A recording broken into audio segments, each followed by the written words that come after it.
Hey, welcome back. Another day, another vlog. It's Friday.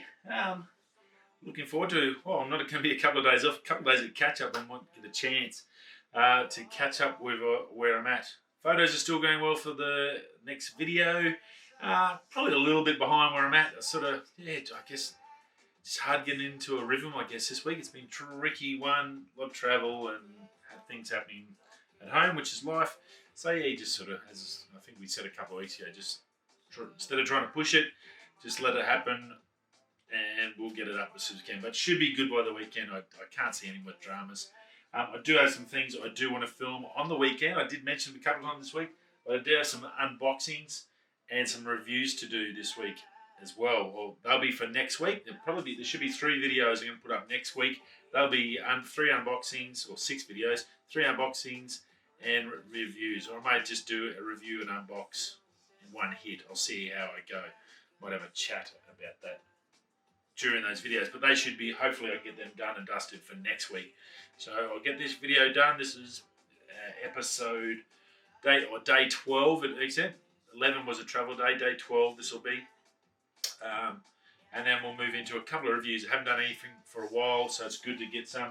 I've got a little RGB light from Ballzy to go through. Nice little cheap version for us creators starting out and newbies. Good way to get a little bit of colour into your life. I've got well, that is sale on, end of year sales on. So eBay, when I sold my M50, I used some of my proceeds of that, put it back into the business to get some of these good lights. Now, able to get these man lights. They've got some good reviews and good stuff out there about them, so I wanted to give them a crack. Both RGB, and we'll talk more about them at the video, so just keep tuned. And one I'm super pumped, I've been waiting, was a Kickstarter on it. My original Kickstarter order didn't get here because the shipping company decided they wanted it more than me. Kind people at Zendure sent it out, but I've finally got my Zen pods to unbox and review, so that's really excited about that one. Noise cancelling, all the great things for a super cheap price, so I need to see how good they are and if they're going to be my new daily drivers. Yeah, I'm pretty excited about it. That's a big one for me because I've never had the pods ones. I've never tried the AirPods. I've tried my wife's. She's got the normal Apple AirPods. But yeah, I don't like, my biggest thing, I don't like the hard plastic in there. I definitely, if I need it, I need some. So this will be interesting too. These have got the soft silicone tips on them, so that was one good part about it.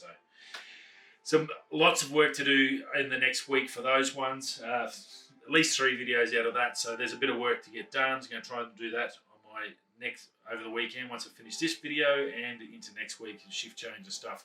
I'm going to try and get them all done and dusted and get them up and out. So yeah. Now they're not supplied by anyone. I've paid for them myself. I said when I sold my M50 and my 16mm, I had the money I had from that I've used to get some other things I wanted to test and try and to add to complement the RP, and my Lume Cube, which I use all the time, and my other lighting. I've got my Aperture, I think it's 7C that I use over here, the little bulb one, the RGB one, so I've got that as well, so that's handy. And it's good to have a little bit of light. You've got to have that YouTube RGB action to stay up with the pirates of the YouTube world. But looking forward to that. Photos, some really nice photos actually out of this. This one is Twilight Beach, I'm pretty sure, out of Albany. No, Esperance, I think. I'm pretty sure it is. Beautiful spot. So you're going to love some beautiful water shots, some really nice drone stuff as well. So looking forward to finish that up and getting a video together. Heaps of stuff happening in my life. But yeah, weekend's here. It's the end of the week. We'll be coming over from the podcast, Facebook, wherever you are from. I do appreciate you stopping by to say hello for me, to me, not for me, for the day. I hope you have a fantastic weekend. Whatever you're doing, there's obviously people that are going to be having bad weekends. Poor old Victorian Health Minister who decided to go to an awards thing is copping flack. And look, everyone's different. You're going to have different things. It's an award ceremony. It's his field, it's work, and all that stuff. But You can't have a crack at him and then not have a crack at the Prime Minister that flew all the way to England, to the G7, just to have a chat to someone. Like, doesn't Biden and Putin and everyone have FaceTime? They can't run a FaceTime program? I'm pretty sure we've just Apple's just releasing it out for Android, so maybe that was the issue. Hopefully next year they don't have to waste all that money and fly everywhere just to meet someone. When Apple and all the other big $1 billion and $1 trillion companies can do it over the web, why can't the world leaders? Realistically, is any benefit for them to having a meeting face to face, other than a photo op, which is realistically it's just a PR campaign. It's everything they're talking about there would have already been talked about and discussed in a governmental level. Pretty strange. And then so you got that world leaders flying around the planet while everyone's dying, and then you've got some poor bloke, health minister in Victoria. Look, completely understand why he got sprayed. Probably not the smartest thing he's done, but if you're going to smash him, you've got to smash all of them, including Biden, the lot.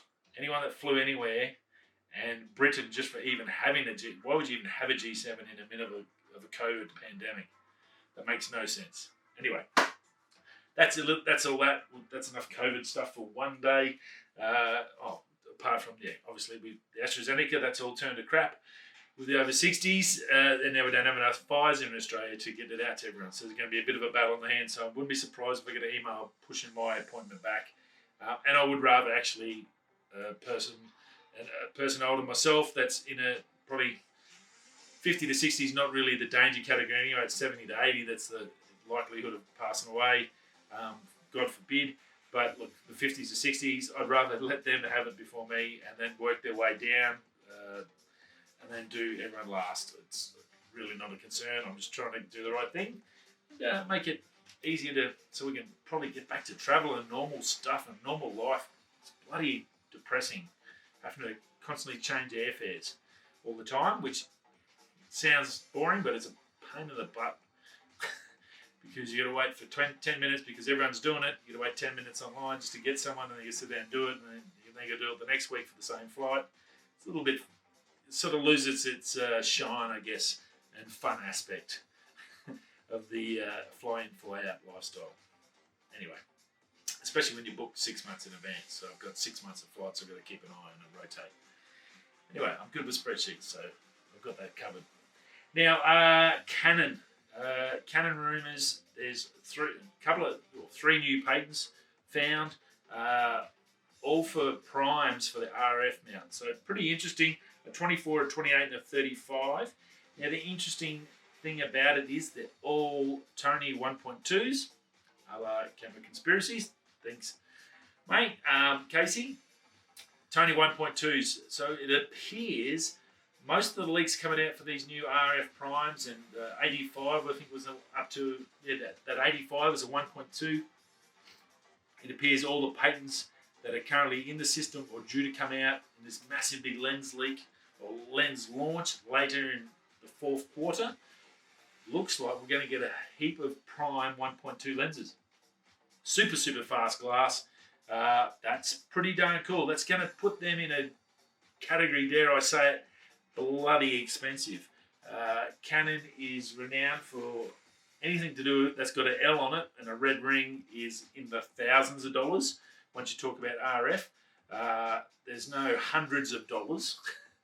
Even though and we're going to bring out an RF mount APS-C camera that's going to be cheaper than the RP. So you're looking at a camera around $800, but your lenses are all going to be in the thousands.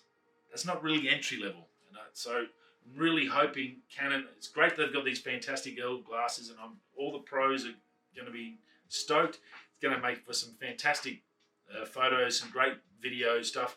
The 24 would be fantastic actually for Astro, so that'd be cool. Depending on the price, if it's anything over $1,500, like that's a pro level. Like who can afford that? That's crazy. Paying $1,500 for one lens, it's a lot of bloody money. It's very hard to justify that if you're not making money out of photography. If it's just a hobby, or you're a little guy like me, a little fish in a big pond, Very hard to sort of go, well, yeah, I'm going to save up all my spare money and pay $3,000 for one lens. Now, you pay that, it's going to be a fantastic lens. Is it going to make the photo of the year? Are you going to win all these competitions? No. And I do believe, like in everything in life, the tools don't make the mechanic. That's what the saying we have. Doesn't matter how many snap-on tools you've got. I do have lots of snap-on, but I enjoy it because I use them all. I used to use them all the time. I don't anymore. But it's comfortable. It's lighter. They're better. They're stronger. Blah blah blah.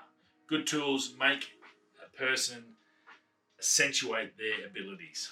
That's the beauty of a good tool. Now, a lens is not going to make you the world's best photographer, but it's going to help you achieve the goals of photographer that you require. So, great fast lenses like this are fantastic. I'd love to see some more patents of all these in like some sort of contemporary range, or like Sigma's got the contemporary range and they've got their art series. It's fantastic. You got the art for the pros, contemporary for us mung beans.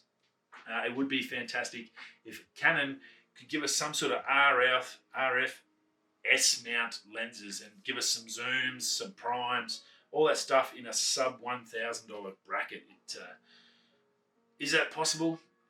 You'd hope so, because I think they would sell a packet load of them and it would bring a lot of people into that RP range and the R9, R8, R7 when they get released in that sort of territory. How they're going to work that? They definitely need some lenses in the cheaper bracket. So, but look, that's good. A 24, that'd be actually fairly handy for Astro at 1.2. It'd be a nice little lens. It's not a wide like you'd want a 16. It'd be nice if they bring out a 1.2 16 or even a 1.16. It'd be even better. But even a 1.2 at a 16 or a 18, it'd be nice. In the prime, that'd be actually a bit better for Astro and landscape stuff. But look, they're still good lenses. 35, that's a movie lens. That's going to be great for the lens. You're going to get that beautiful bokeh. You'll be able to just focus here and blow out that background too. Just going to obliterate backgrounds. And you're going to get a lot of these 24s and 35s used in YouTube once they do get released. It'll be just bokeh central. It'll be just, crazy town. It'll just be a blurry oil painting of mess out the back here, and then you'll have the pirate. Now, Jeff Bezos, obviously Amazon, richest man on the planet. I think he's back in front, actually. I'm pretty sure he's back in front. Maybe Musk has overtaken him. I'm not sure. They've sort of been bouncing over each other. I'm pretty sure Bezos currently is in front. He and his brother, obviously he's had his divorce not long ago, and now, look, I think he's got a bit of like, I'm a free man, I can sort of do what I want, I've got a little bit of freedom, I've got all this money, and he's enjoying life. Well, Blue Origin, which is his space company, which realistically has had a really bad run. It just has not achieved the sort of success of SpaceX. Even Virgin Galactic, from the results and the reports I've read, have had better results than Blue Origin. They really haven't pushed on where they started. They really haven't progressed too far. I think he's stepping down from Amazon. Surely, I think he's going to focus on Blue Origin to try and get that and push it forward. I think he knows how much money's in it. They all know how much money's in space and what it can achieve. And look, he's going to space next month in one of his rockets with his brother, a millionaire that paid $28 million just to get a flight on there. And they're not going out to the moon or anything or to the ISS station. They're just going into the upper atmosphere where they're going to get weightless, sit there for an hour, float around, smoke a pack of Winnie Blues, chug a couple of,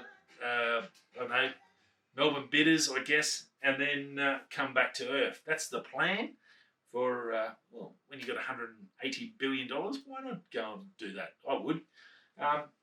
The big thing is, they've only had 15 successful flights. He's not taken a pilot or anyone that's got any sort of technical skills just in case there's an issue. Now, if you've got $180 billion in your bank and you own a Ferrari and you're going on a race, you're going to take the Ferrari mechanic team, aren't you? With you, just in case you get a flat, you're not going to change your own flat. You sure as shit ain't going to be fixing suspension or electrical issues mid-drive. You want to, I would be paying for maybe someone else just to creep along and, they can work out a little bit of stuff, a little bit of magic, just in case shite hits the fan. Very interesting move. Look, gutsy, ballsy, great move in that respect. If you look at on his side, he's going to now go and say, I know this is working. I believe in it. I'm putting my own life on the line. This shit's going to happen. And if it works, it comes off great. He's going to give himself a great bit of publicity. Go, hey, look, obviously it works. He risked his own life. It went flawlessly, all good. I think he's also done his research. He's got the right people there to go, hey, yeah, I'm not going to die on this, am I? No, you're good. Okie dokie, you better be right. If I put it in my will, if I cark it, you're getting sacked. So, look, pretty interesting that he'd do it. I think it's amazing someone would pay $28 million to do it and go with him. Would I pay that much to go to space? No. Would I love to go? Yes. Definitely yes. I think that would be very cool. I'd love to get up there with the camera and get my own photos of this big, beautiful blue ball of craziness and see it all from that, get that perspective. That just insane. It has to change the way you think. Doesn't matter who you are, all your problems, everything. You would surely be interested to talk to an astronaut after they've gone up their first time and just see how much it changes their opinion and their lifestyle and everything they do. Does it bring them back to like, well, I'm a little bit of nothing and there's, I've got nothing to stress about. I just need to live my life and enjoy it while I can because in the scheme of things, everything means nothing. I think that'll be probably the interesting thing. And I think once he gets up there and gets that perspective, I think that might be the adrenaline rush you might get to because then you want more, you want to do more and try it. Yeah, it's really interesting space and that mental side of it. But I think he's ballsy and gutsy for doing it. And look, good luck to him. I hope I have to say, jealous. Yes, I'd love to do it. I've always said I'd love to go to space. Terrified of heights now. The older I get, the worse I get. But yeah, I would still do it in a heartbeat. I would be shiting myself the whole way up. But I think it'd be worth it to face that fear and have a crack. And because I think the view you get, not just the weightlessness, that doesn't really bother me, but just to get that view and just see from the outside in, that would be cool. Yeah, a little bit philosophical for a Friday. But look, yeah, gutsy move. Will it pay off? Hopefully it does. Let's get him back to Earth. Whether you love him or hate him, no one wants to see anyone have an accident that's not good for anyone. So yeah, hopefully it all goes to plan. Him and his brother have a great time, and this person that paid all the money, and there's a fourth person going, maybe that's the ringing pilot. They're just saying there's no one going. Don't want that on the TV. But other than that, yeah, not a real lot. That's a very quiet day today. It was, not a real lot out there. Probably some more. Monday we should have another big feed of stuff. I'd say there'll be some more stuff coming out. It's getting closer to the end of June. We are expecting a few things that haven't really come and gone. So you never know what happens over the weekend. Generally Fridays is a good time to drop it and they let it simmer and percolate throughout the weekend. And then Monday everyone freshly jumps into it for a whole week of discussing it. And we'll probably do the same. Radio, hopefully video this weekend should be up. If not, I will talk to you about it Monday and where we're at and hopefully not far away. Okay, have a great weekend and thanks for coming by. Whether you're coming this way, that way, I'll see you tomorrow. Peace.